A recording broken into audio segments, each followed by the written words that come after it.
تو در و دیوار هرچی و پرت نمی کردم تو اگه دوستم داشتی. الان اینا اینجوری حرف نمی زدن تو اگه دوستم داشتی. اینم از ارث تو قلب نمی شکستم تو اگه دوستم داشتی.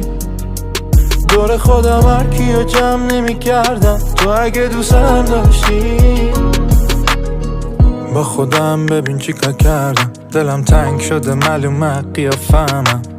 یه کاری کردی شب و سیاه ترشن، نمیدونم اینا کیان اصلا دورم دیگه حتی در نمیاد اشکم. همه علکی ها نقشن، تازه داره میاد دستم نباشم دیگه زیاد از حد. تو در و دیوار هرچی و پرت نمی کردم تو اگه دوستم داشتی. الان اینا اینجوری حرف نمی زدن تو اگه دوستم داشتی.